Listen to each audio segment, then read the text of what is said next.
Okie dokie, we now have a quorum. We will begin with an invocation led by School Board Member Darius Landis and a Pledge of Allegiance led by School Board President David Tapman.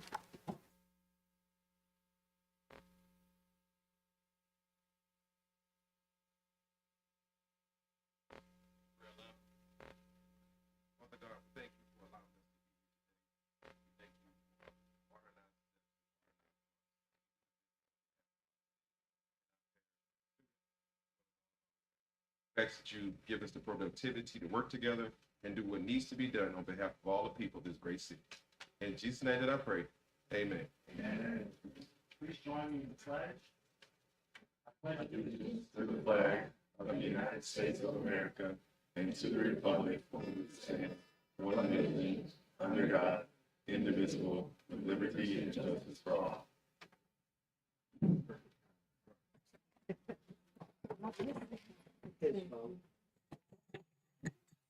Now I'll call this meeting to order. Madam Secretary, please call the roll. District 9, President Tapman. Present. District 4, Vice President Collins. Present. District 1, Mr. Blue. Here. District 2, Mr. Lannis. Here. District 3, Mr. Howard. District 5, Ms. Ware Jackson. District 6, Ms. Dyson. Present. District 7, Mr. Goday. Here. District 8, Ms. Bernard.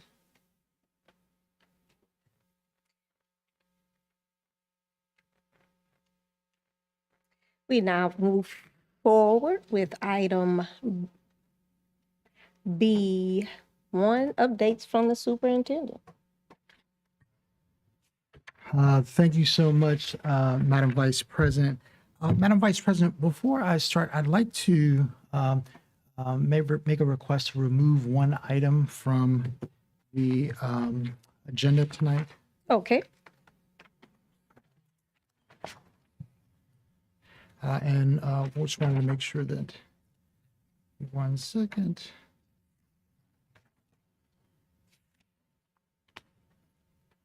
Yes.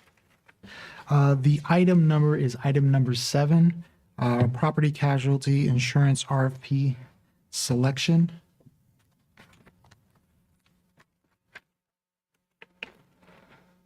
Do I hear any objections from board members? All right, seeing no objection, the item is removed. Thank you so much, Madam Vice President. Oh, thank you so much. Absolutely. A little bit out of breath today. We're so excited that we are in December. There's been some great work happening in our school system, and also we first wanted to say happy holidays to everybody as we get into the holiday season. And also we're super excited about all of the contribution this community has been giving to our young people in our school system. Our human resources department is actually will be hosting another Connecting to Succeed hiring event on Wednesday, December 7th from 4 to 6 p.m. The event will be held at the Instructional Resource Center on 1022 South Foster Drive, which is right next door. We're looking for candidates in all areas to fill vacancies for the second semester. Our alternative program departments has teamed up with Barnes & Nobles as City Place for a holiday book drive. We encourage everyone to visit the City Place Barnes & Noble location now through December 9th to purchase a book that will be donated to EBR students who are in alternative programming. The price range will be from $5 to $15 per book. As a reminder, our next round of stipends will be on December 13th to all eligible employees, which will be roughly 5,900 employees. This is the $3,000 stipend, and that $3,000 stipend is not eligible to those who receive the $7,500 sign-on bonus to employees classified as AD 101 and 105. I thank the board for approving that when we did. The other announcement we have is we're excited to announce that our athletic department will be hosting an inaugural Red Stick Basketball Invitational Tournament from December 19th to December 21 at 4 sites in Baton Rouge. We're thrilled to host some of the top basketball programs throughout the state of Louisiana and a team from Georgia. Stay tuned to our website, ebrschools.org, for details on tickets and tournament schedules. And last but not least, this has been a great year for this effort. All 3 local TV stations have done segments on the program this week for Adopt Enough campaign, and the response has been incredible. We've raised over $6,000 in donations and are still accepting monetary donations to assist with purchasing gifts. We'll be distributing gifts to students at the Santa Social on December 14th and 15th. And although I know we're still waiting to continue to get more, but we've already, our number has exceeded from where we've been. So I just wanted to give our community a hand. If we can just give a hand, how generous our community has been this holiday. As we always say, it takes a village to do this work. And the great thing about our city is we come together for many families and students. And Madam Vice President, that is my report. Thank you kindly. And before we move on to items for consideration, I'm going to take a moment of personal privilege and make my last announcements of books of the month. For December, we have All About Love with Sister Bell Hooks. People hear me say love, love, love all the time, acting love. And I love that this book talks about love not as just a mushy gushy feeling, but also includes accountability, and that's what it's all about. All right, and then Jennifer Lewis, the mother of Black Hollywood. What I love about this and why I'm recommending it is because this sister suffers from bipolar disorder, and she had a couple of addiction issues. And to lift up mental health, etc., I love that what she discusses in this particular book is how she was not able to grapple with her struggles until she accepted her diagnosis and got treatment for it and things of that nature. So powerful book. And then last but not least, Revolutionary Approach to Success, Give and Take by Adam Grant. Love Adam Grant. And this one, in a nutshell, is very similar. It talks about, he's an economist, and so he talks about things with statistical impact, but he makes it very relevant and practical to real life living.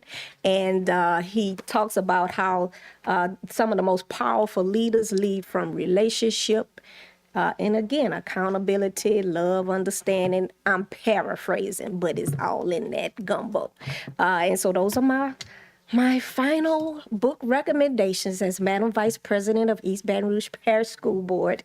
And that concludes my moment of special privilege. And now for item C1, the naming of the Tara High School softball field.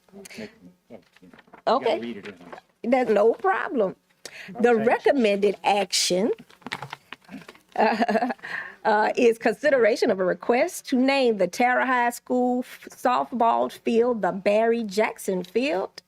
Can I get a motion? So moved. First by President Tapman and seconded by Board Member Lannis. And seeing no request to speak from the board. No, presentation, huh? No? Oh, okay. All right. So seeing no request to speak from the board, public comment.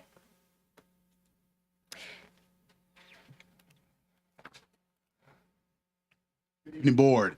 My name is Stacy Bradford, the proud executive director of Tara High School. And at this time, I want to introduce 2 special young men, the principal of Tara High School, John Heyman, and Dean Barry Jackson.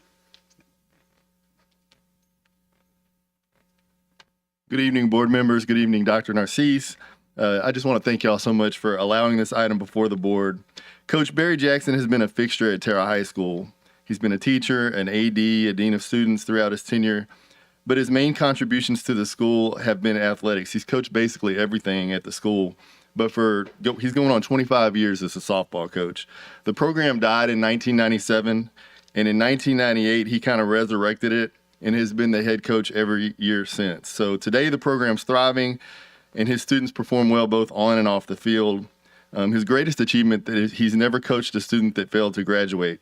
So he's really touched the lives of thousands of students, hundreds of coworkers, and I can't think of anyone better to honor than Coach Barry Jackson. Thank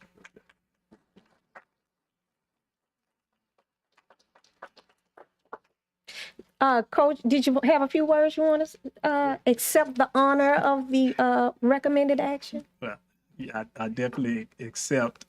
It's really kind of taking me back and taking me by surprise. In fact, and I'm just humbled just for the opportunity the Lord has allowed me to make an impact and do a part of what he desired to do here upon the earth in the lives of young people. And as he said, that's my greatest accomplishment, and just knowing that I'm doing his work. I really like to thank Mr. Drake, who had to just took a chance on someone who never coached at the high school level or taught at the high school level. And Mr. David Masterson, who was the AD at the time, gave me an opportunity to coach softball, which I'd never coached at that time.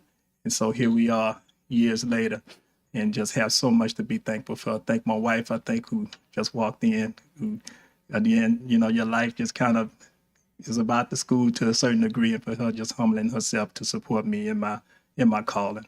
And so, and I thank you, of course, the board, for approving. So God bless you guys. Thank you. All right. Thank you so much for your service. That's what it's all about. All right, seeing no other public comment, then back to the board colleague Jill Dyson. I just want to thank you for being there and mentoring our students the way that you have. It's so important to reach these students, and very much appreciated. Thank you. Job well done. All right, and Superintendent Narcisse. So just wanted to say this, Coach, the board will officially vote at the next meeting. So we probably will clap again. So we'll wait till that time to recognize you again in that space. So just wanted the public to be able to know that. And nice job. Thank you. And seeing no other requests to speak from the board, Madam Secretary, please call the vote. Please vote.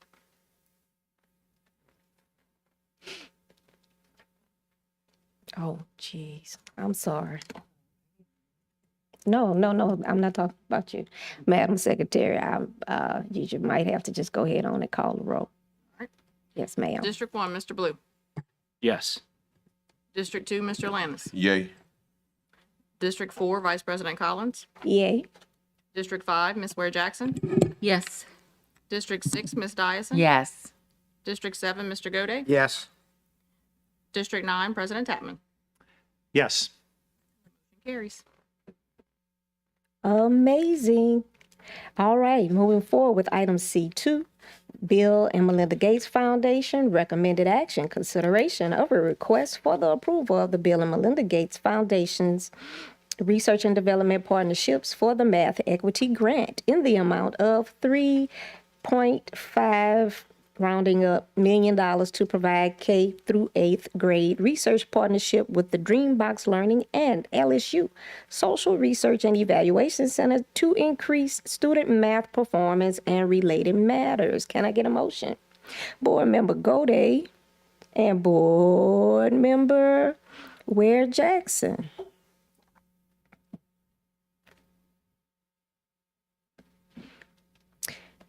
Seeing no request to speak from the board, public comment. Seeing no public comment, back to the board. Board colleague Gode. Yes, thank you, Madam Vice President. I just wanted to make sure this didn't pass, excuse me, without being highlighted. What an honor this is to our district and to our staff and to LSU, who has cooperated with us. This was a grant that was proposed by the Bill and Melinda Gates Foundation. It was a competitive grant, and I think there were 17 or 18 school districts around the country that applied for this grant, and 2 were selected, East Baton Rouge Parish and New York City. And so it is a very big honor, and it is the kind of thing that we're starting to get notice in our district around the nation about what kind of innovative programs we're doing. And, it's amazing how once you get the ball rolling, it seems like things just keep coming to you as you work hard to make those things happen. So I just want to congratulate the staff for putting together the grant proposal. These are not easy things to do, but I just also wanted to highlight that EBR is moving in a great direction. Thank you. All right. Board colleague Jill Dyson. Yes, I would just like to say that this is the kind of outside, out of state money that is working towards bettering our system. So thank you so much. Seeing no other requests to speak from the board, Madam Secretary. Please vote.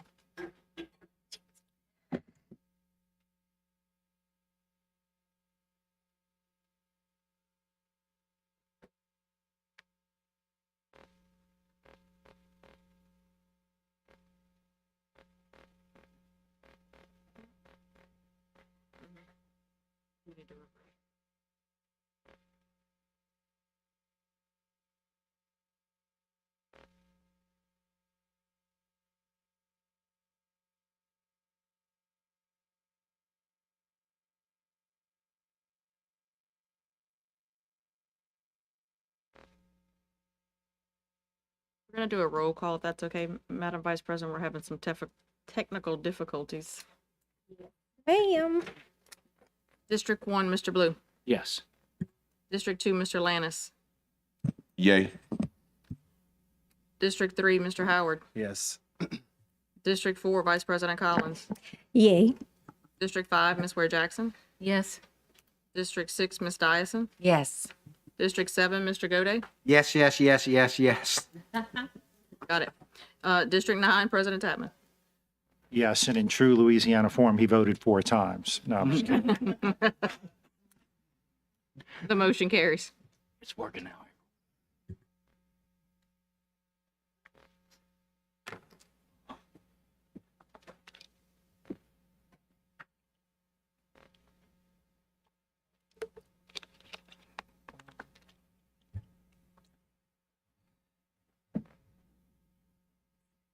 Okay.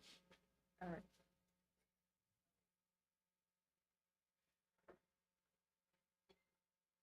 Okay. All right. So now moving forward with item C3, mid-year sign-on bonus.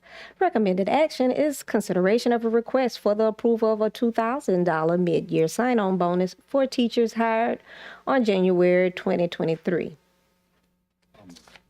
Board President Tapman and seconded by, Board colleague Dyson.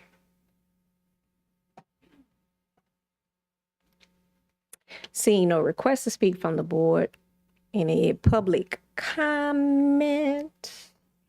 Yes, by Storm Matthews wishing to speak.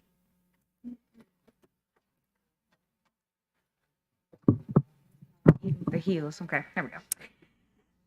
There is a group of teachers that were hired from October 1st and that may be hired through December 31st that were not eligible for the 7,500 and will not be eligible for the 3,000 that we're getting on December 13th.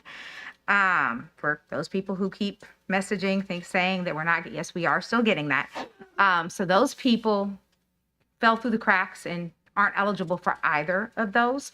So if it is possible with this new blitz that's going on for the 2,000, maybe we can consider those people as well, because they are here. And if they stay till May, following the same requirements as this group that is hired in the month of January, I think that it would be fair to give it to those individuals that were hired from October 1st through December 31st as well. Seeing no other public comment, back to the board, Board President Tapman. Thank you, Madam Vice President. I just asked the superintendent kind of take a look at that so that we could make if there was an adjustment, we could make it. If there was one, we would make it there. We could do that. And board colleague Gode. I'm sorry, I missed the conversation. We're making an adjustment. Not now. I was just suggesting we take a look at it. Okay. Is Miss Hall here? She's right there in the front Oh. front chair. Yes. Ms. Hey, Hall? could you just address that issue? Because I thought we had a signing bonus for people who signed on at the beginning of the year, and did that carry through, or is that correct that we have a gap? That is correct. I'm a stickler for black and white, so I try to stay within the parameters. So the parameters were if you were hired up until October 1st, then you were not eligible to receive Okay. the $3,000 bonus. Okay. Thank you very Oh, much. you're welcome. And board colleague Dyson. I agree that I'd like to take a look at the dollars that it would take to do that October 1 to, and not include them as long as they meet all the other requirements. So if we could, would we, You want more information between now and the next board meeting? I think I'd like more information to see where we are on that and if that's possible. Okay. That would be helpful. Thank you. All right, and board colleague Lannis. Thank you, Madam Vice President. I just want to use this opportunity to lift something up because, we always hear a lot about ESSER funding, the way that the district is spending money. And that was an interesting article that I read about 2 weeks ago, and it was through the New York Times, and it was talking about school districts around America are burning through $5 billion a month because they have to offload ESSER dollars.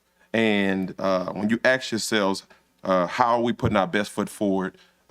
We have used ESSER dollars to prop up our teachers. That is something to be proud of. That's something that we should look forward to, and that's something that we should move forward to as we continue before that deadline comes up in a few years to continue putting our teachers first, putting our students first, and putting our school district first. So I just want to lift that up. Oh, shoot. I should have put my name in the queue. And board colleague Ware Jackson. Let me put my name. Thank you, Madam Vice President. Yeah, I agree. This is a good way to spend ESSER dollars. I know there's a list of items that were recommended for use for ESSER dollars, and this is just definitely one of them.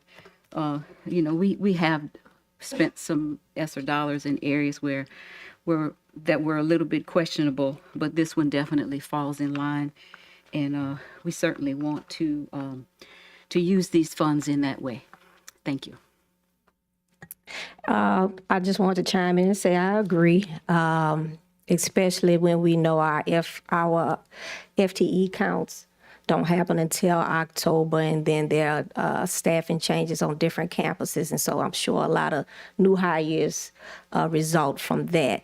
And I do agree. I'm glad that we used finally these ESSER dollars for incentives on staff retention and recruitment after many asks, and first being told that it was not possible, and then learning that the U.S. Department of Education said, absolutely, please do it. I'm glad that we took the ball and ran with it once we received that notice. All right. And board colleague Gode. Yes, thank you. Just for a matter of procedure, would it be appropriate to just have a substitute motion to defer without recommendation to the next meeting? To the regular meeting, so that we can bring this up and get it cleared up? Or I'd take it as a friendly amendment, whatever you. A friendly amendment's fine. You good with that? Yes. Yeah. Okay. All right. Friendly amendment to defer without. To pass without. I'm sorry. Yeah. Thank you. To pass without.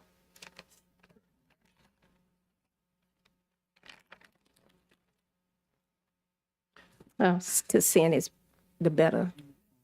All right. Okay. And we're going to have to go back and forth on that. The nature, do we have to go back and forth again on that? Okay. And so, Madam Secretary, please call the vote.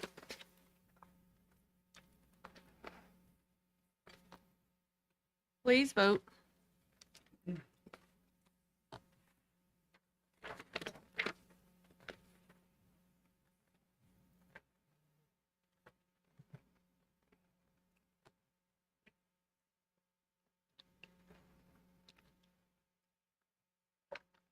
The motion carries. Moving forward with item C4, part-time bus operator pay increase.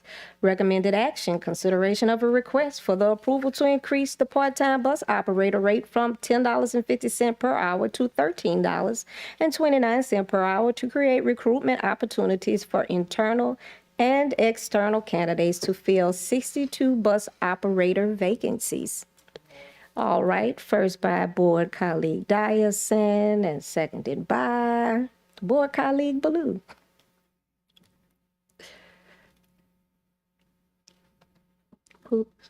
All right, and seeing Board Colleague Ware Jackson.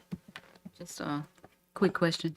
About how many do we have now, part-time bus operators? If I could get our Chief Operating Officer, Ms. Monique Scott Spalding, could you please go?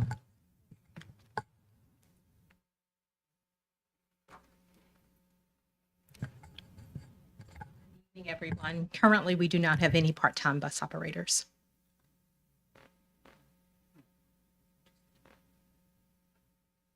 Just wondered, because I know we normally would use the same ones, like whoever ran a morning shift might want to do a field trip or something during the middle of the day and then get back in time to do their second route.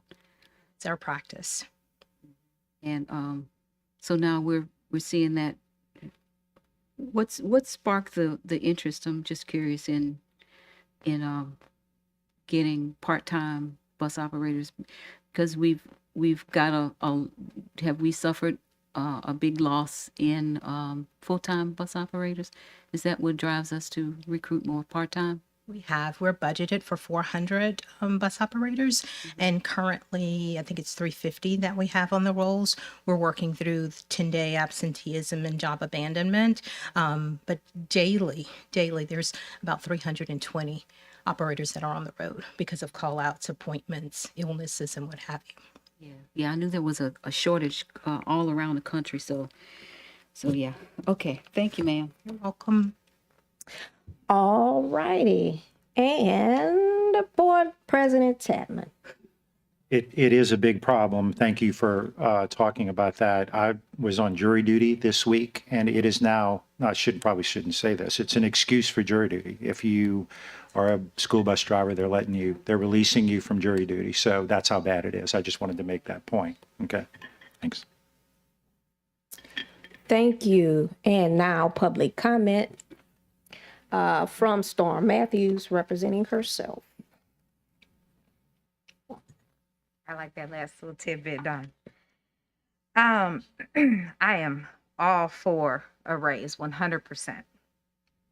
When you read the memo, though, the little tidbit that I've not heard discussed here is this is to bring CNP, that's child nutrition workers, in to be the part-time bus drivers. Okay, so when I've talked to the child nutrition workers and I've talked to the bus drivers about this, the logistics is a little bit of an issue. Our full-time CNP people won't be able to do it because they work the same hours. If you are cooking for children at a school, you're there by 6 o'clock. Bus routes are already being run at that time. You don't get off until 1:30. When you're doing field trips and stuff like that, you have to be finished by 1 o'clock because you have to be on your bus by 1 to get to the middle or the high school that you are driving for, to be in line and be parked, etc., for your pickup. And then you do your elementaries later. Now, if you are a sub worker for a cafeteria, which we do have some of, then it would be possible because they don't do it. And these people would only be able to do no more than 80 hours a week is what they were told at the informational. However, what is even more of an issue for me, and what Ms. Scott Spalding said is absolutely 100% true. We are short on drivers, and we constantly have job abandonment. If you look at those personnel changes that are always posted every month, you see them time after time after time with job abandonment. It's pay.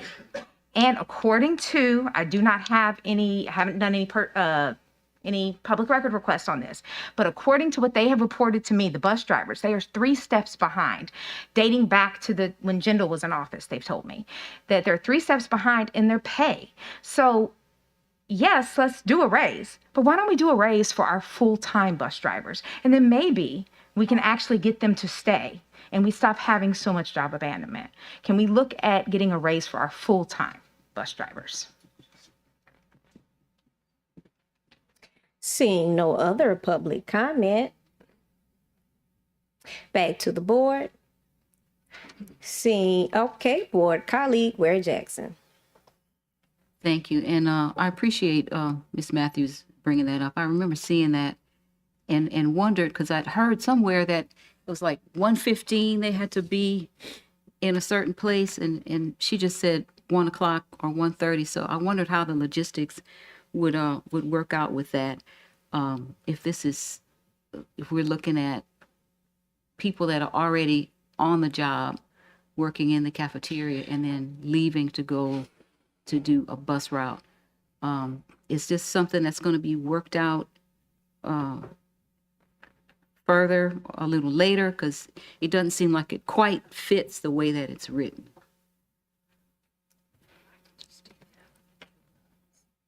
You know how that'll work?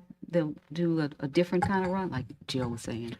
Yeah, so I think our we can look into those details. I mean, our goal is to fill those gaps. So once the board decides on approving that, we can take a look at the various ways to solve that. The main piece for us is to try to figure out ways to give more opportunities so we can cover more routes.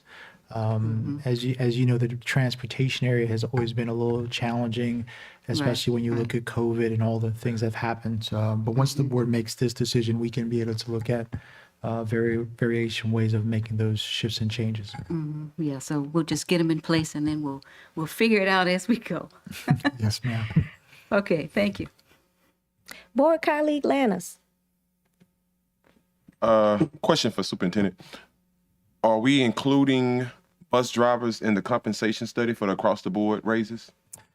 Yes, Board Member Lannis, as I shared, as we worked throughout this whole year, if everything works out as anticipated, in the new budget, we will be looking at raises across the system. Okay. Bus drivers, if you're out there, your raise is on the way. Secondly, I wanted to lift something up because something I heard, and I just want to just say this because it's actually inside of the agreement also, is that we're not just using internal employees, we're also using external employees as well. So if there is any concern about us using just CNP employees, that won't be the case. We will have to outsource and get external candidates as well, which I think is very smart because everybody can't have the ability to cook and then also drive a bus. So I think that was a good idea. So thank you. Board colleague Dyson. Yes, I just too wanted to remind everyone about the groundwork that we've laid in and making sure that we have prioritized and worked with the superintendent on the comprehensive pay study that we've done. The results of that have been communicated, and that we do intend as a system to be working through next year's budget should include pay raises for all, looking at each category of workers. So I'm glad that we've already done that groundwork, and I hope we see it through fruition with the next board. Seeing no other requests to speak from the board, Madam Secretary, please call the vote. Please vote.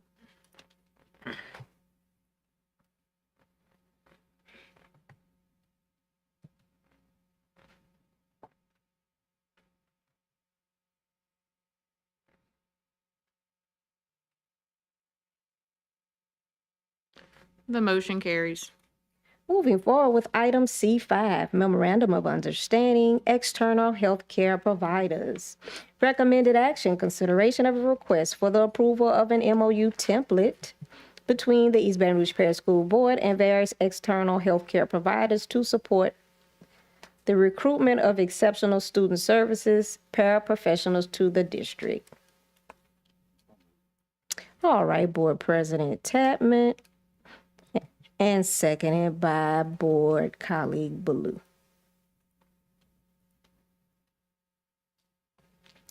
Board Colleague Ballou. Thank you, Madam Vice President. It's my understanding that the purpose of the MOU is so that we can enter partnerships with home health training facilities, and either Ms. Hall or even General Counsel, if you could just explain the purpose of it and why we're looking at language for the MOU.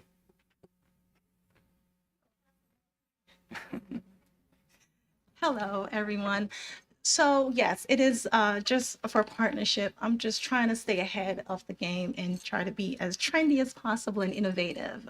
The well is dry out there. There's literally no one candidates. And we have to figure out how to get ahead of the competition, right? So this MOU is just, there's no fiscal note to it. It's just an understanding of we would like to be on the receiving end, the first in line to receive candidates or students who are enrolled in home health aid programs to work with the EBR school system as ESS paras, because there's such a deficit in that area for us. Okay. And General Counsel, and you've looked at the MOU, satisfied it does what we need it to do? Yes, sir. And just for clarity, the board is actually approving a template to be used with a variety of different organizations. So this is a template which we'll go forward with. I am satisfied with the form. All right. Well, thank you. Seeing no other requests to speak from the board. Public comment from Patty Merrick. And then following will be Storm Matthews.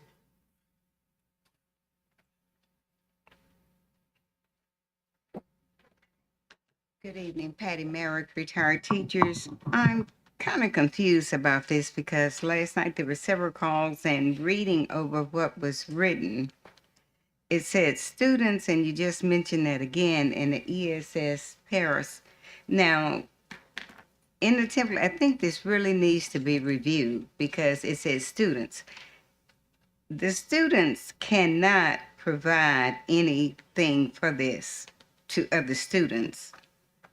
You know, there's a situation that's already going on in another parish.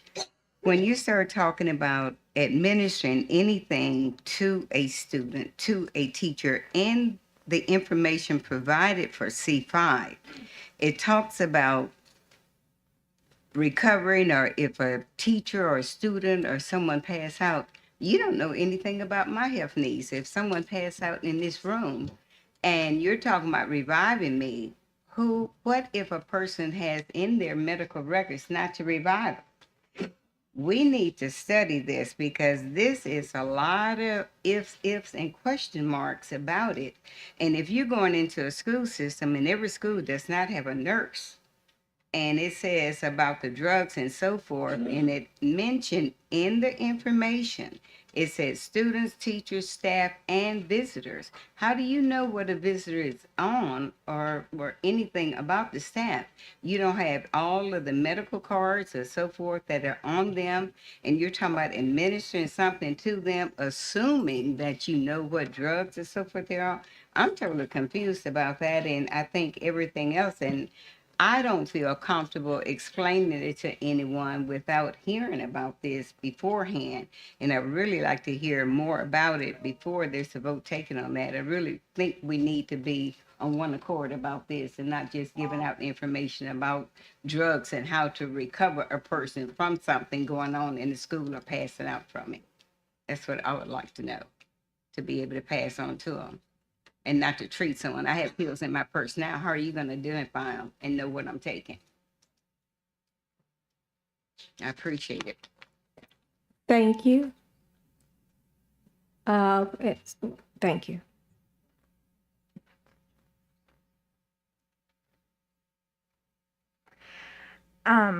There's a huge shortage of paras.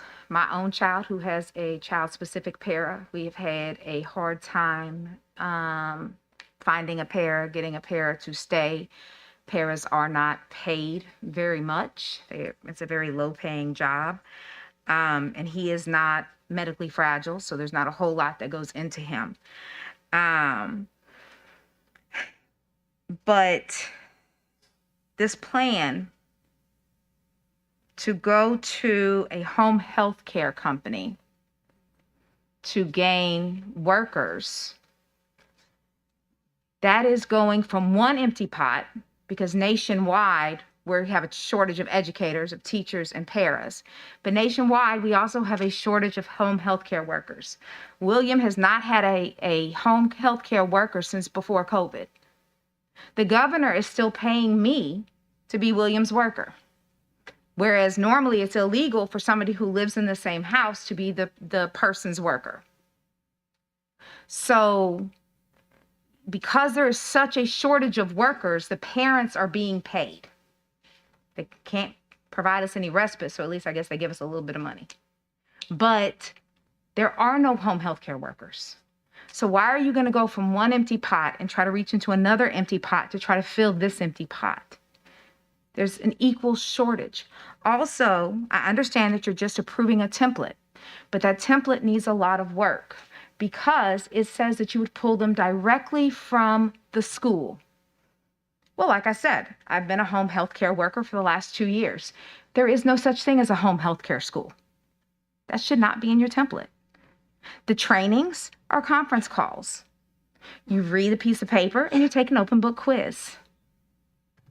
Now, if you get trach training, that is a separate training you go to, like a CPR training that you would go to, you would pay for, and you would go to like at the Y or something like that, and you would take. However, the trainings on toileting or feeding or anything like that, they read you a sheet and then you take a quiz. There is no said training. There is no certification. That does not exist. So that should not be in this template. That is made up. This is from somebody whose child has had a worker for a decade. And I am their worker because there are none in the state. But we do have a shortage of paras, so we do need to keep looking. Dr. M. Leach.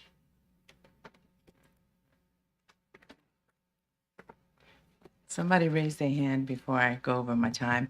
I just wanted to address those issues. The template is being presented so that we can move forward and working with other institutions that do provide training for people in the home health industry.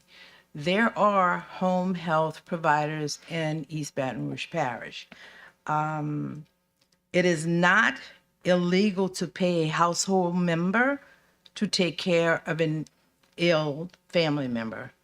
That's a part of a service that the government provides.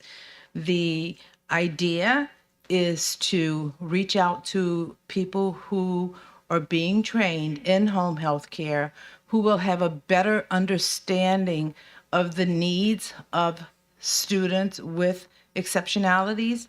They may not be specific to that specific child's need, but the opportunity for training and development will have to be implemented by our ESS department. So that said, I'm asking the board to at least approve the template so that we can move forward and engage with the health agencies and know that anybody in any building in any part of this country or world, oftentimes we're called to the table to assist someone who has fallen out. And we're not home health care workers or certified. Am I making sense? And I still have green time. Oh, I have a lot of time. So it not only provides a opportunity to identify people who can come into the building and work as paraprofessionals, but stretch goals, it's always good to have stretch goals. We want those people to move forward into other areas of education as well. So I ask that you consider at least approving the template so we can continue working with the agencies. Bye. Thank you. Thank you. Seeing no other public comment, back to the board. Uh,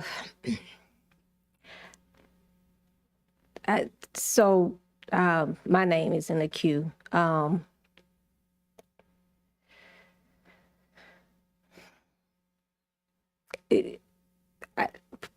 don't even necessarily understand why we would need to approve a template.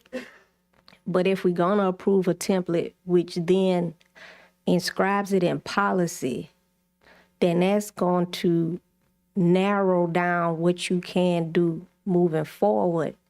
And the language really needs to be tight, not rigid, but it needs to be clear if you're gonna get this inscribed in policy. I'm not opposed to what you're saying at all. It's just that we raising the bar by putting the template in the policy. And so if I wouldn't feel comfortable with the current language inscribing it in policy. I just real respectfully would ask, can we get either a friendly amendment to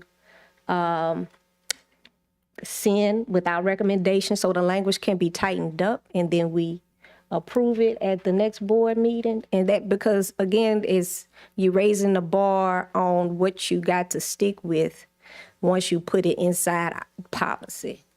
And so is that doable? Am I the mover? Yes. Yeah, I'm fine. What you think, colleague? Yes. Okay, thank you. I appreciate that. And I'm sure y'all gonna come up with some good solid language, but I just have concerns for those reasons I stated. Okay. And colleague Ware Jackson. You covered my concern, Vice President Collins. And colleague, I'm sorry, Council Shamlin. I would just ask that I would like some recommendations after the meeting about how to tighten up the language. Just some Okay. specifics, if you don't mind. We can discuss that later. Okay. And then board colleague Howard. No, I was just gonna ask, could someone tell me what was the issues with the language so that we can make sure that it's actually addressed during the next board meeting? Absolutely. All right. Seeing no other requests to speak from the board, Madam Secretary, please call the vote.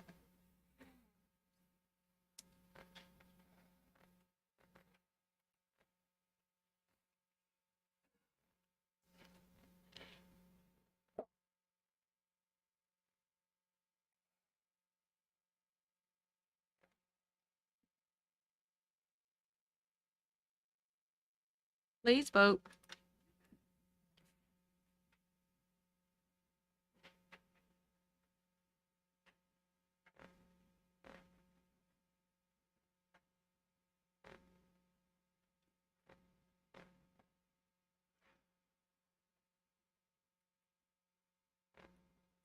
The motion carries.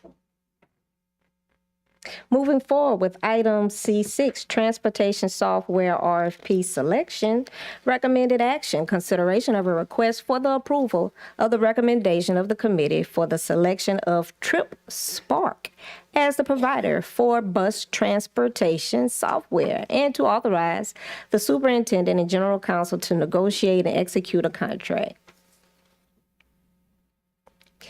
A motion by board colleague Howard. And board colleague Landis. No? Thank you, sirs. All right, and seeing a request to speak from board colleague Dyson. Yes. I just wanted to make sure that this still keeps us on track for being able to push this on through and get things talking to each other and all of the systems and in place when we design the bus routes for next school year, and that we're on track to do that, to use it by then. Ms. Spalding?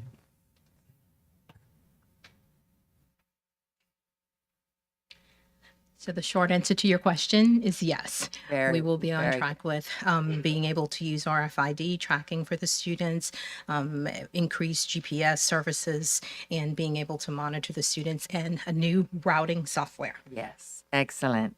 Sounds very good. Thank you very much. Board colleague Gode. Ms. Spalding, you can stay. I had sent some questions related to this, I guess, when it came up the last time. And I would just like to get a very clear understanding, because we're spending a lot of money and a lot of time and effort on integrated systems to combine payroll, finance, purchasing, HR, and all those things together. So what exactly is this software doing, and what are the points where it interfaces with that overall general software? So I will call my colleague, Chief Amy Jones, Okay. our Chief of Technology, to answer Thank your you. question. I just want to make sure that as we buy systems, we don't create an isolated silo, that we're going to integrated systems, and I want to make sure we keep integration in the front.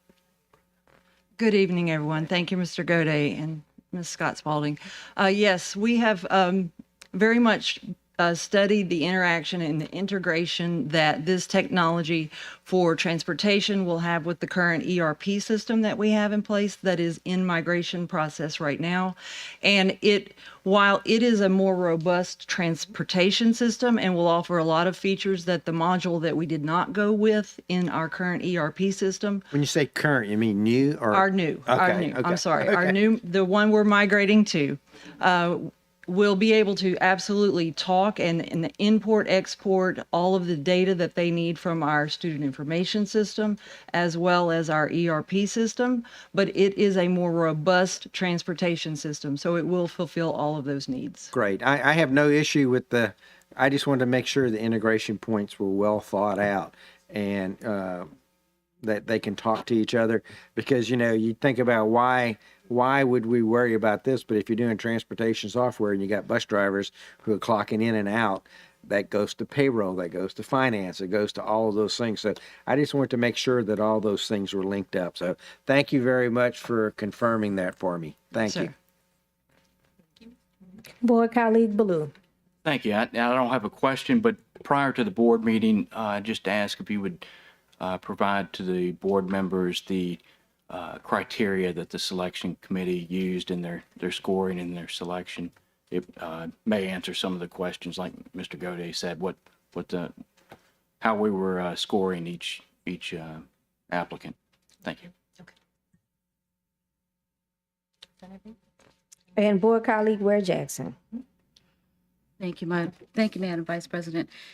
Yeah, I had asked some questions around that, and the board secretary did a pretty good job in clarifying that there were 2 rounds, right? And that's why some of them had a bigger gap in the scores.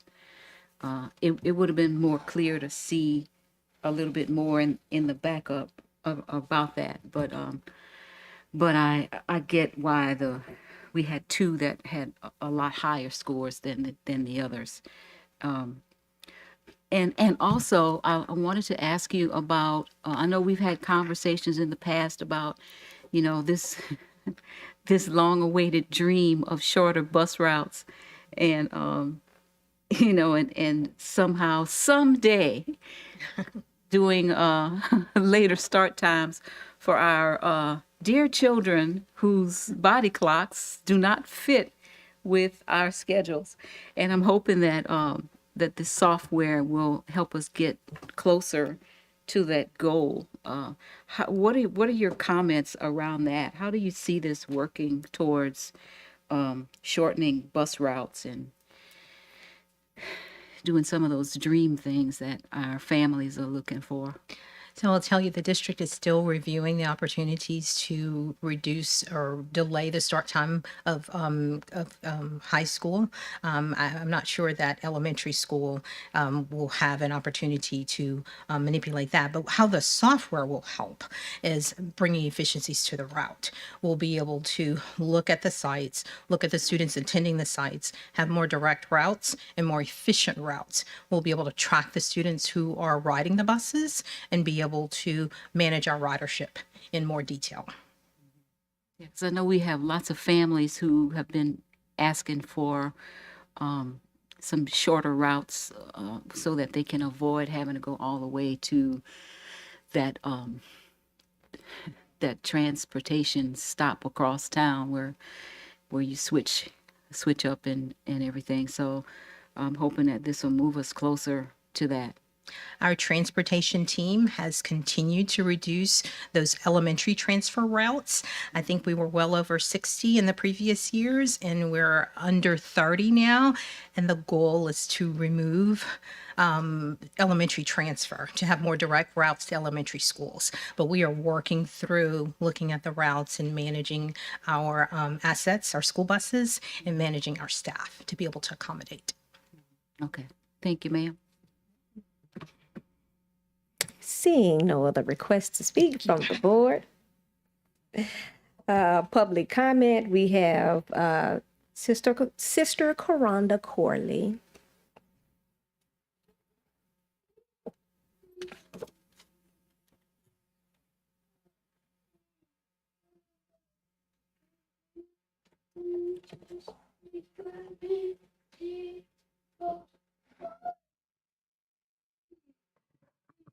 Okay, they go hear you. Good afternoon. I apologize for being late. I wanted to be here a little earlier to speak on the one dealing with medical, but I could tie that all into this one. So, with this transportation software, I am actually in support of it. Surprising, right? Why? Because we actually need to know where these buses are, where they stopping at, when they miss our children, when they don't pick up our children, if they bypass our children, etc., especially for our children that are nonverbal. These things are extremely important. It's important, though, that we also have this software in other entities in our school system that actually make sure that there's not a strain or stress on parents.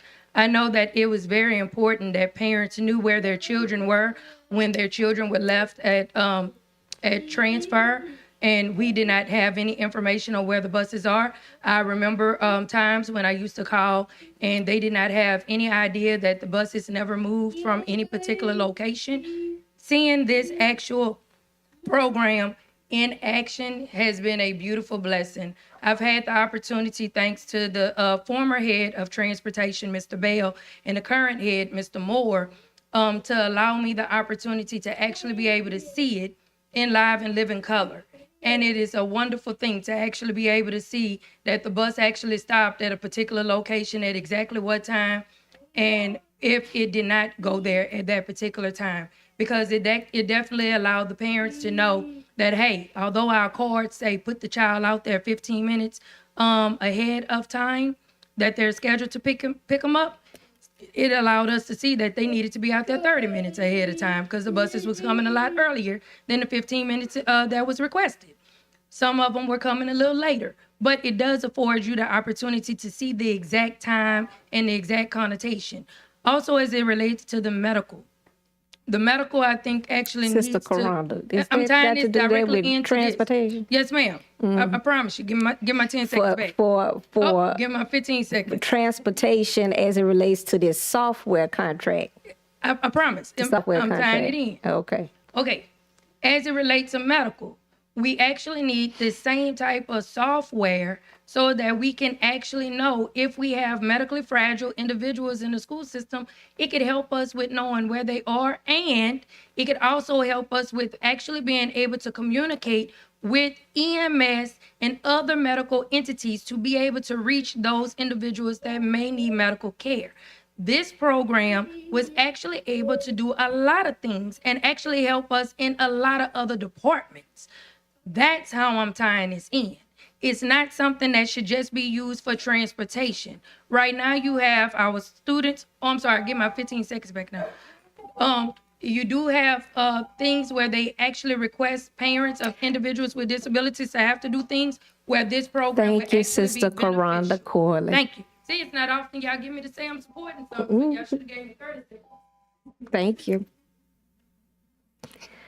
Seeing no other requests to speak, and Sister Corley, item 7 was removed.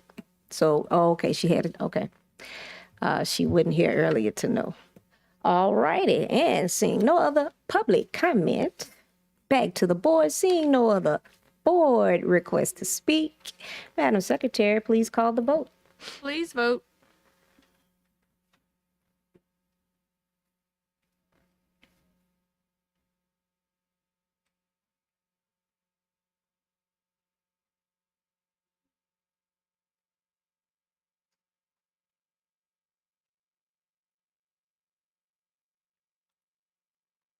The motion carries. Moving forward with item C8. Seymour selection at the Broadmoor Middle School site. Recommended action. Consideration of a request for the approval of the recommendation of the Seymour Selection Committee of Lemoyne Luster Group to provide construction management services for the Broadmoor Middle site. For the Broadmoor Conservatory. Can I get a motion? Board colleague Ballou and board colleague Gode. Seeing no request to speak from the board and seeing no public comment, and back to the board, seeing no request to speak from the board, Madam Secretary, please call the vote. Please vote.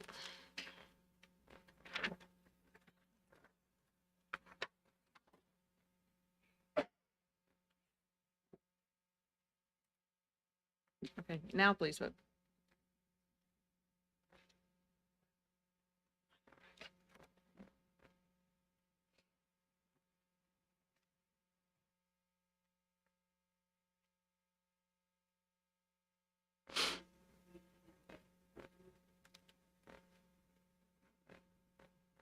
The motion carries.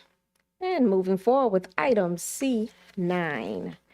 RFQ for architectural design consulting services for the Baton Rouge Center for Visual and Performing Arts. Recommended action, consideration of a request to authorize staff to issue a request for qualifications to provide architectural design consulting services for Baton Rouge Center for Visual and Performing Arts Elementary School. Can I get a motion? Board colleague Gode, board colleague Ware Jackson, is who else? That's in you? Oh, I'm sorry, Dyson. Okay. And board colleague Lannis. Yes, thank you, Madam Vice President. Sorry. I had a question surrounding the internal design of the school. I know a few months ago you had some concerns around the pre-K to 8 model as it regarded this particular school because we had something similar that took place with Forest Heights. So I wanted to get some clarity on that if we could. Is there anybody here that could speak towards the redesign of Baton Rouge Visual and Performing Arts? Ms. Anderson from CSRS is here. So just so you know, Ms. Anderson, before you come up here, by the way, you look nice. But before you come up here, it's less architectural and more about the internal design of the school, makeup of the school. I guess the question that I'm asking, let me clarify. The question that I'm asking is this going, by redesigning and making it a combination school, is Baton Rouge Visual and Performing Arts going to be a designated magnet school, or is it going to be a portfolio magnet school, much like Forest Heights? That's the question.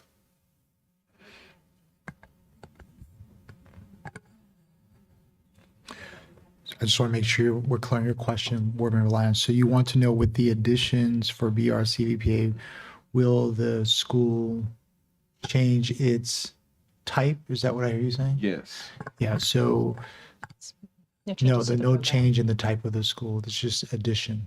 Okay. I just wanted to lift that up again. That was a serious concern. Mhm. And I'm going to bring this up as another question moving forward. So I just want to let that be known. What's the concern? I'm sorry. The question was the type, will the configuration change, whether the school type will be, I guess, a magnet or non-magnet? Is that the question? Yeah, so the addition will not change. Our plan was that the addition would not change it being a magnet school. Our goal was to create more magnet seats in that model because it was the based on the Reimagine grant. The grant wanted in order to win the grant, you had to create the model where it had the most requests for students. And so that was the agreement with the grant with the state. Okay. No, that's a different circumstance then. Okay. Yes. That makes more sense. Okay. Yes. Thank you. Board colleague Ware Jackson. Yeah, I just wanted to be clear that this is for what was voted for in the tax plan for the new Baton Rouge Center for Visual and Performing Arts. So when we vote about this today, we're voting on what is in the tax plan, what the taxpayers requested, and what was decided some time ago. Now that whole Reimagine grant sort of throws a wrench in some of this because, you know, we would be approving today the original school, you know, as Baton Rouge Center for Visual and Performing Arts stands, just a new building. We're not looking at changing programming or anything else.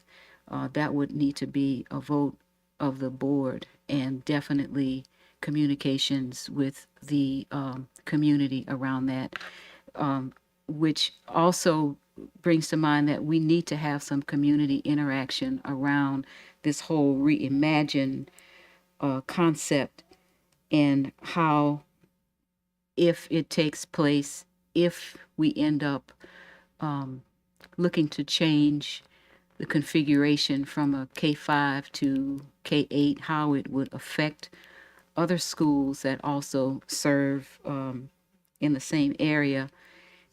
And so just to be clear, you know, this is for the original plan that's in the tax plan. Now, how this whole Reimagine thing actually affects this would be something that would come down the line if the board and the community would decide that they want to change the plan for Baton Rouge Center or for any of the other schools that they're reimagining. So just an update with the Reimagine grant, LDOE approved expanding seats with the current grade configuration. So there will be no grade configuration change for the site. Oh, wonderful. Because the whole thing was about people really wanting more seats with the same grade configuration. Correct. And when this first came up, I was talking about why not go wide instead of going higher, because that's where the demand is right now. So that's a huge relief. I'm glad to hear that. I hadn't heard that they're not looking to basically, because man, that really threw a wrench in a lot of things. And I don't know about other board members, but I was getting bombarded, you know, from a lot of schools around this issue, and you know, and just plain dissatisfaction in, you know, not involving more community interaction in this whole decision. So I'm relieved, and I'm sure a lot of other people would be glad to hear this as well. Thank you for that. Thank you. Seeing no other requests to speak from the board, public comment from Sister Karonda Corley.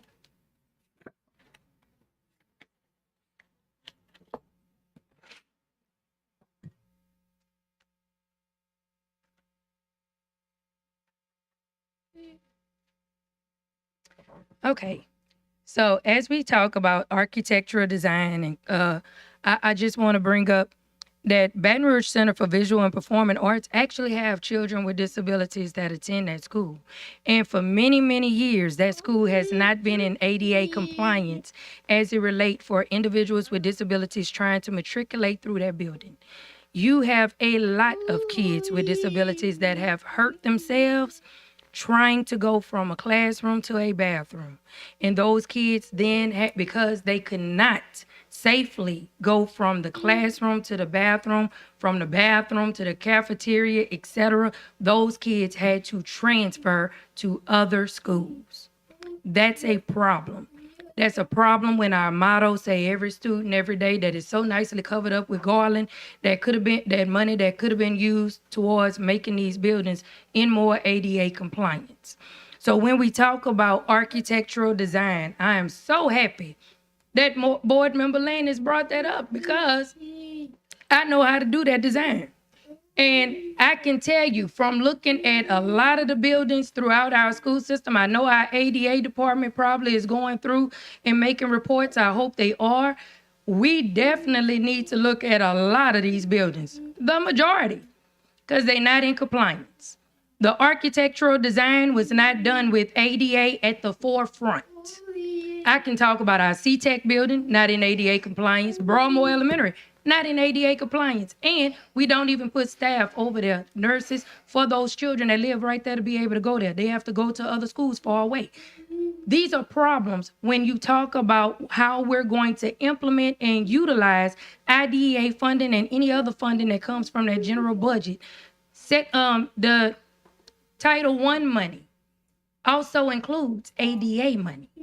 And so when we talk about this architectural design and what it's going to look like, we have to make sure that people like this little child right here, Corinth, a self-advocate, a person with multiple disabilities, including rare disorder, have to be able to matriculate safely. Children with flight risk not taken into consideration by the design. So we actually have to make sure that every single disability is taken into consideration when we design a building. Individuals that are blind, visually impaired, those that are in motorized wheelchairs or using walkers, whether it's a 2-point walker or a 4-point walker, deaf and hard of hearing, etc., have to be at the forefront. If they not, go back to the drawing board. Thank you. Thank you. And seeing no other public comment, board colleague Ware Jackson. Thank you, Madam Vice President. One more question around the timelines. If we're this Reimagine grant, what's the timeline on that as compared to what we're looking at with the timeline for the construction of this new facility? We don't have that information right here for you, Board Member Jackson. We can get that information for you. Okay. Thank you. Excuse me. All right, seeing no other requests to speak from the board, Madam Secretary, please call the vote. Please vote.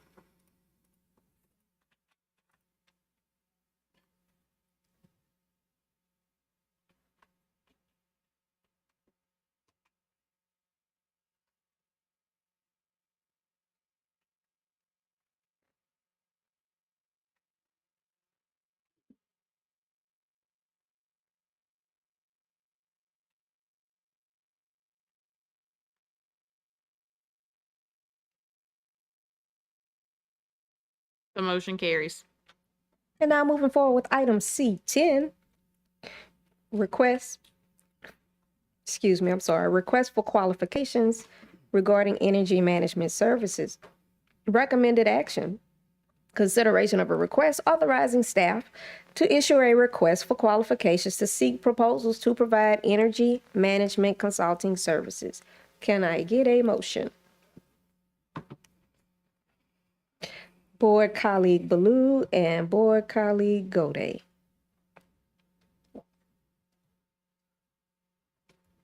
Seeing a request to, well, let me ask this. My colleagues don't have a question at the moment, but who's currently dealing with our energy management, or is no one doing it? Or thank you, Scott Spalding.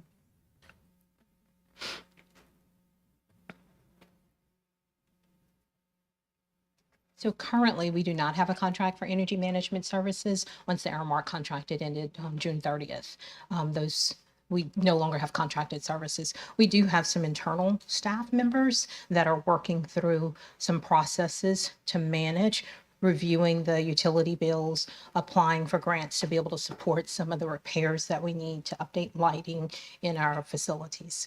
But we need engineers on board to be able to manage Be our effective projects. on it. Any idea on the approximate cost? Like, are you able to deduce what the approximate cost for the energy management services from Aramark was, and perhaps ballpark what's a reasonable? I'm just curious. That's fine. So don't quote me. I'm not looking at the numbers, but it was well over $500,000 for previous services.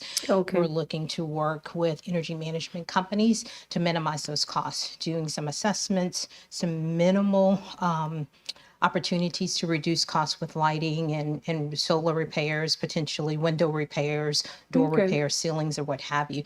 And those costs should be able to fund additional work that needs to happen.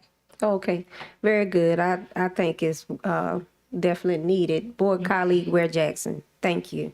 So this piece was a part of the former contract, but somehow it wasn't inside any of the other, inside of the request for proposals when we did the contract with HES and all the others that applied. So it was not part of the RFP for the proposal, but Aramark was contracted through, I think, 2017 to provide that service. And then it was a month-to-month billing. It wasn't part of the last RFP with Aramark. EBR school system just continued receiving that service and paying month to month. Oh, I see. Okay. All right. Thanks. Seeing no other requests from the board, thank you very much. We have no comment cards on item C10. Back to the board. No comments, or excuse me, request to speak from the board. Madam Secretary, please call a vote. Please vote.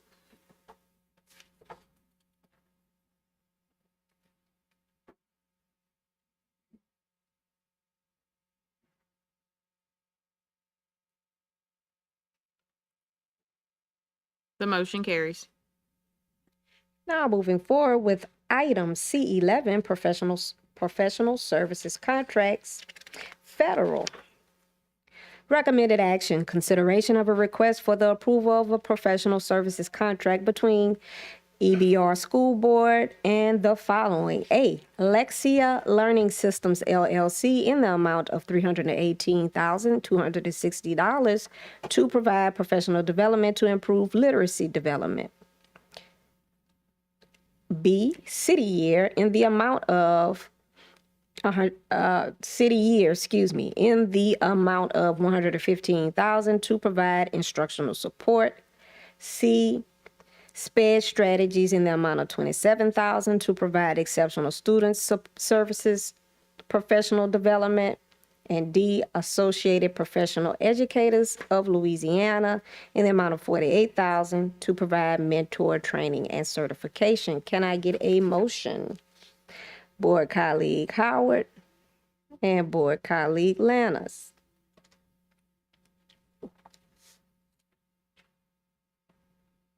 Seeing no request to speak from the board, seeing no public comment cards on this item, back to the board. Madam Secretary, please call the vote. Please vote.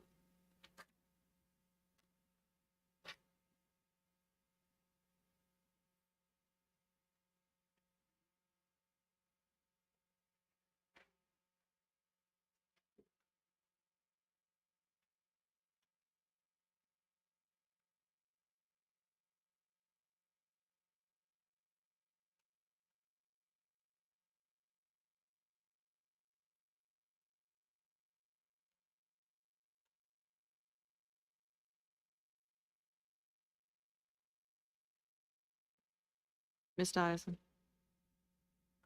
Ms. Dyson?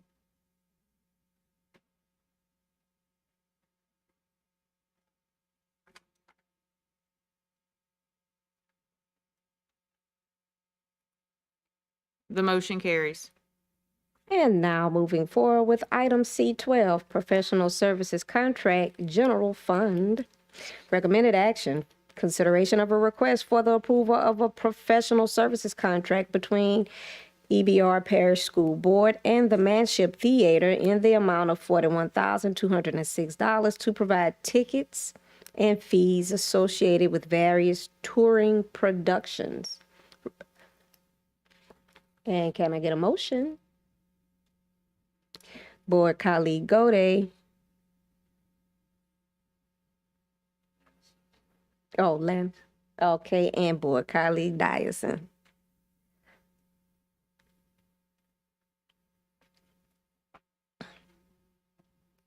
Board colleague Lannis.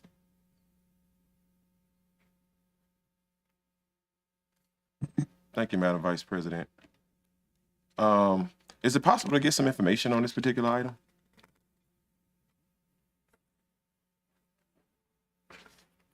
Is Dr. Bethley, please come on. And I only ask because it doesn't spell so much out what it's going to provide. It just says tickets and fees associated with various touring productions. Okay, so it's like braiding of programs with our literacy department, but we have our Manship representatives here, Ms. Covion. I would ask that they come forward and they can explain everything to you. Thank you. And while they come up, if I could just frame for Board Member Lannis, as you know, we have been working with the Manship Theater on providing children with opportunities, and when they read certain plays and books and those things that will improve literacy, they can actually go see the play at the Manship Theater. Okay. Our goal has been to try to expand our partnership with the Manship Theater to make sure that all schools can do that, and we're kind of excited where we are so far. I know we've been gradually piloting that as we continue to increase that partnership, but I can let them speak for themselves. And look, before you all go, I'm just going to say shame on me because I'm reading over the agreement and it literally is spelled out inside of the agreement. So that's my fault. So I apologize. But I'm sure they're excited to. No, we're happy to be here. Thank you so much for having us. We're really excited about this pilot program and what it can bring for the future, and that we can complement each other. Of course, we are all about education and all about the arts, and so we want to help enhance and work with the schools on literacy and incorporating the arts in that curriculum. So, and this is Joelle Castile. She's our educational coordinator, and we're working closely with Dr. Narcisse. Well, there were a couple things I wanted to bring to your attention, but we did have a copy of the EBR literacy blueprint, and one of the goals in there is to create a shared vision of literacy that connects community partners like us through community resources, which we are. And one of the interesting things that we do, and it was mentioned in the opening statement, is that we provide students opportunities to see professional touring companies that perform literature to students. And so I think we are all probably very much aware that not only is that great for a diversified learner to see that kind of come to life. So if someone's struggling with reading, to see that is really kind of motivating and can captivate them. But studies show that students that participate in performing arts do have an increased improvement in comprehension and in reading. And so it seems like just a perfect partnership of what you guys' goal is, and then what we can provide, which is also our goal in education, is to provide that kind of outreach. So it just seemed like a seamless partnership. Yeah, it's great. Board colleague Ware Jackson. Thank you, Madam Vice President. You know, I'm a lover of the arts, so at first looking at this is very exciting. And I'm wondering though, because I also respect math, and the numbers, I was looking at the numbers, and let me try to pull up what I had. I'm wondering how many students we're looking at servicing. I think it's like 6 events total, right? At a total of around 42,000. And so how many how many students are we looking to service, and which schools are we looking at? I don't know if this is and if you need to answer this, or if this comes from Dr. Narcisse and your team. Well, I know we can answer it with the performances. So we can hold 325 per show, basically. So one of the productions, we have 2 shows. So that's 2 at 325. And then the other one is 4 shows. So we would have 4 at 325. At 325. Okay, so that's somewhere around 1,800 students. Pardon? 1950. Okay, 1950. So it's somewhere what $12, $13 a ticket. Correct. I think we went with $12 a ticket. So so that's somewhere over 23,000. So then there's some other fees in there.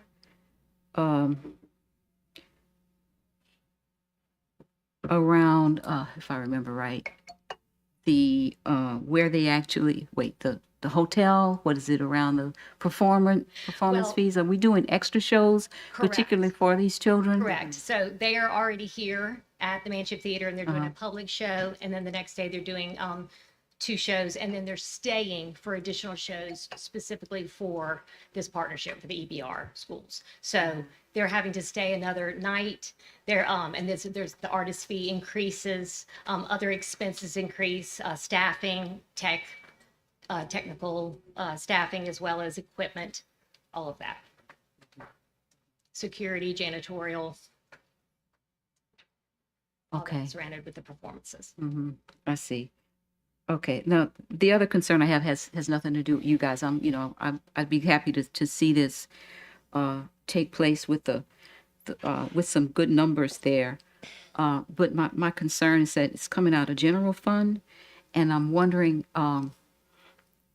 where the foundation comes in around this. Could the foundation perhaps do some fundraising to cover this rather than coming out of general fund, looking at what deficits we might have and all, and and these costs? I know this isn't a huge cost, but it's around the same price as a drama teacher to do this. So this looks like something that would be great to have funded through the foundation fundraising, or some grants. Have we looked at doing something like that rather than coming out of general fund on this?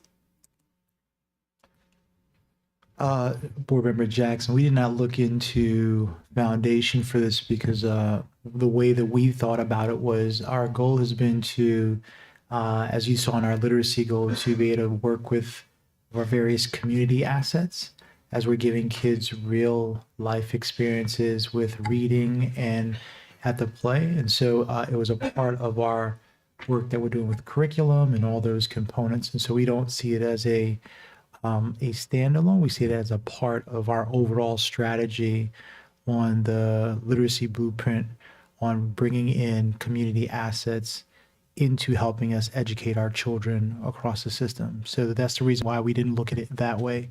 When you look at the total cost that a person pays to actually go to the actual theater, it's a lot more than what children are being given afforded the opportunity to do that. One of the charges we had based on the board approving us on this blueprint was to make sure we can continue to work with our community to be able to engage in that work. And so this has been just one of many various ways of doing that. So we did not look at foundation or anything. We actually believe that this is kind of the best way that children are able to get education by bringing our community assets and coordinating in that way.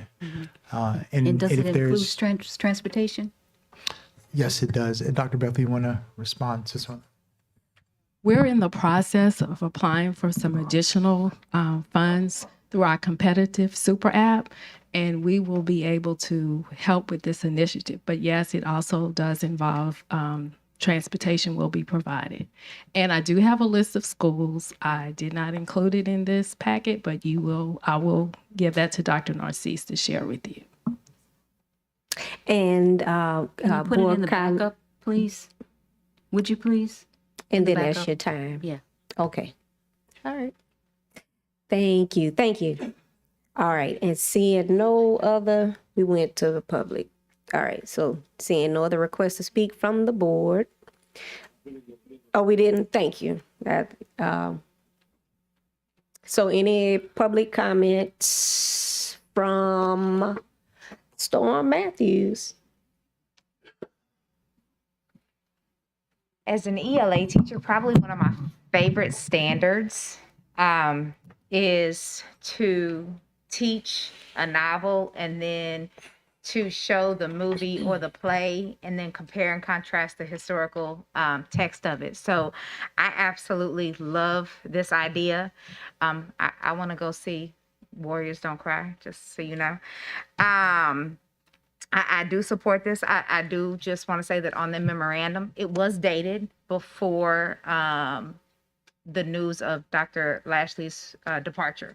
So it states that she's going to oversee the contract. So that does need to be rectified. But like I said, it's dated before that announcement was made. So that needs to be rectified. But other than that, I absolutely support it. And it's exciting. And I want to go. So just say one of them 325 for me, please. Thank you. Seeing no other public comment, back to the board. Seeing no other requests to speak. Madam Secretary, please call the vote. Please vote.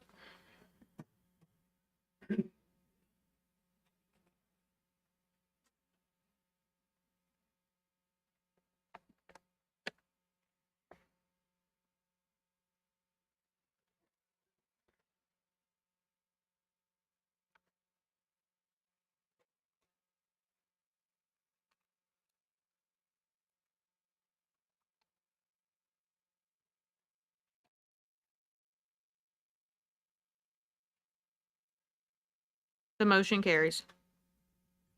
Now moving forward with item C13, contract renewal.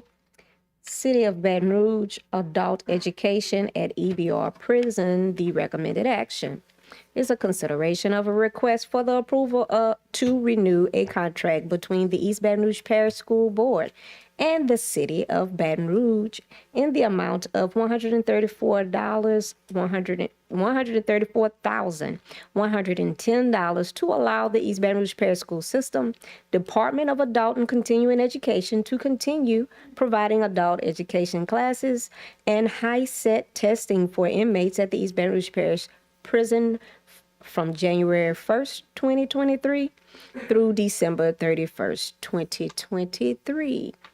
And I have a motion from Board Colleague Ware Jackson. Can I get a second? Board Colleague Howard.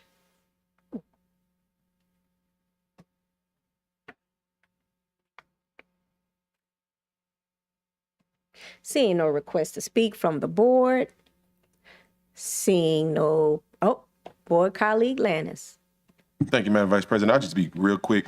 I just wanted to lift this up and say that I love every time that this particular item rolls around because that segment of our students, the population of our students are often forgotten about. And when we forget about them, they forget about us.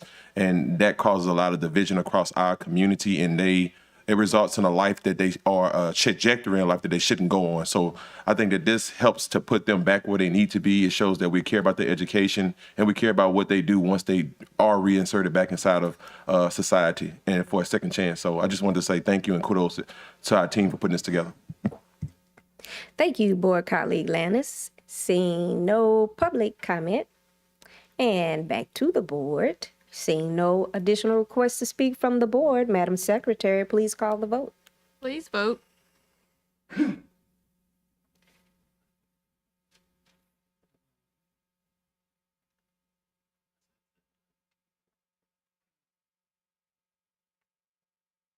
The motion carries. Now moving forward with item C14, policy JGCDA, recommended action, consideration of a request for the approval of school board policy JCDA, Narcan policy. Can I get a motion? Board colleague Lannis and board colleague Ballou. Seeing no request to speak from the board,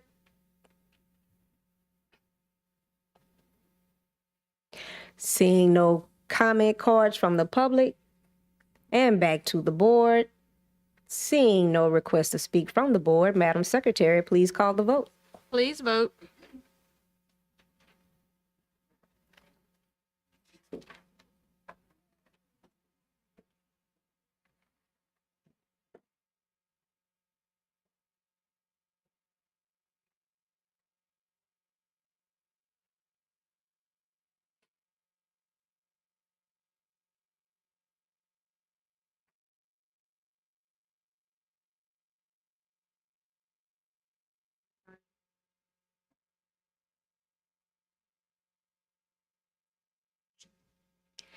Ms. Dyson.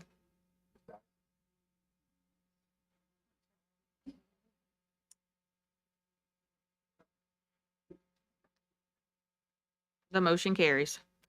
All right. And now moving forward with item C15, litigation.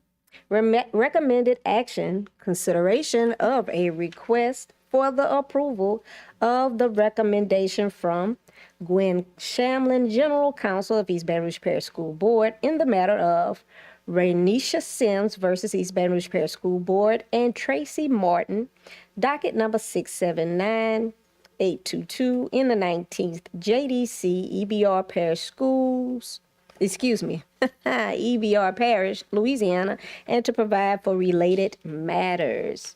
Board Counsel Gold, Board Colleague Goday, and seconded by Board Colleague Ballou.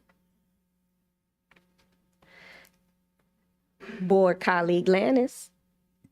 Thank you, Madam Vice President. I don't really want to speak on this item. I just want to say you're going to beat President Tapman's record tonight for getting us out of here on time. So you hold the new record. Thank you. I accept. And Board Colleague Ware Jackson. Yeah, great. Not particularly about this case, but around litigation. I'd asked. I had met with the superintendent earlier this week and just asking for at the next board meeting a report on the budget around litigation. I'd like to see what we've been spending like over the last, let's say, 3 to 5 years, and where we are, whether we're going above, below, in particular for this year. We've seen a lot going on this year, and lots of threats of litigation. And I'd also like to see, speaking of threats of litigation, we had put forward a resolution that failed a couple of months ago around something where we had lots of threats and around, being sued for possible civil rights violations. And there was an investigation being done around that. So I would like to see a report of how that investigation has run and what has come out of that as well. Could we see that at the board meeting, the December board meeting, please? Thank you. All right. And seeing no other requests to speak from the board, going to the public, Sister Karanda Corley. She did a little extra scribbling. I had to make sure I was seeing it right. I wrote it fast because it's my favorite topic every board meeting. I love litigation. Why? Because we would not have to discuss litigation if we just did the correct thing. In the spirit of Christmas, I'm going to be short. Pay the people. That is the easiest thing we can do. Pay the people. We did wrong. Pay them. When we come up here for our payment on our litigation, I'm going to tell y'all the same thing. Pay us. Or we can go in executive session and we can make it real easy and y'all can just write me my check. Because y'all know my check is very much overdue. But litigation is something that we can prevent. And we're not preventing it. And so I just strongly encourage, I know that our superintendent have quite a few committees that don't really meet that much. We really need one that is specific for children with disabilities besides our special education advisory council, because our special education advisory council don't meet as much as it could meet. It only meet 3 times, and that is not benefiting our school system, especially when the Council of Great Schools just told us that we are failing tremendously as it relates to our children with disabilities. You know, we really didn't have to pay them all that money when I've been telling y'all that for free. So I'm telling y'all again, pay the people that this litigation is in relation to, because Miss Renisha Sims should get her money. And if I knew Miss Renisha Sims, I would tell her, thank you kindly for bringing in your litigation. I would have helped her write it, and she wouldn't have even had to pay no attorney. Pay her, pay her, pay her. And if she have children, pay extra. If however many children, pay a lot extra. I'm giving y'all back 1 minute and 13 seconds, and I want that back at the next meeting. Have a blessed day. I was just about to say, what happened to our Christmas present on the tie? Okay. Thank you kindly. And back to the board. Then seeing no request to speak from the board. Madam Secretary, please call the vote. Please vote.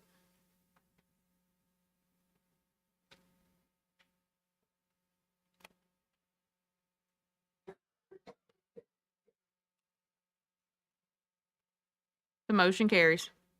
And moving forward with announcements of meetings, but I'll take a quick moment of special privilege to shamelessly plug the Bel Air Bengals Bingo Night, as reminded by my favorite constituent when Dr. Finney is not here, and also PTA mom at Bel Air, who is sponsoring, the Bel Air PTA is sponsoring Bingo Night at the Cartana Raising Cane's on Florida Boulevard on tomorrow from 5 to 8 p.m.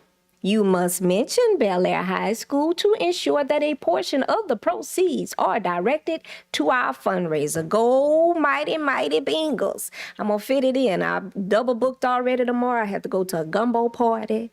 Then I have to go to a little birthday cocktail. But I'm going to find a way to get the chicken fingers to support Bel Air High School. Thank you kindly. And moving forward with the announcements, we have regular board meeting is to be held. The very last regular board meeting of this particular board, with these particular board members.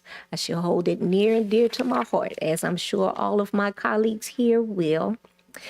December 15th at 5:00 p.m. And then the next committee of the whole meeting with a whole new board. Committee of the Whole, January 12th, 2023 at 5:00 p.m. here in the Central Office Boardroom. And adjournment, so moved.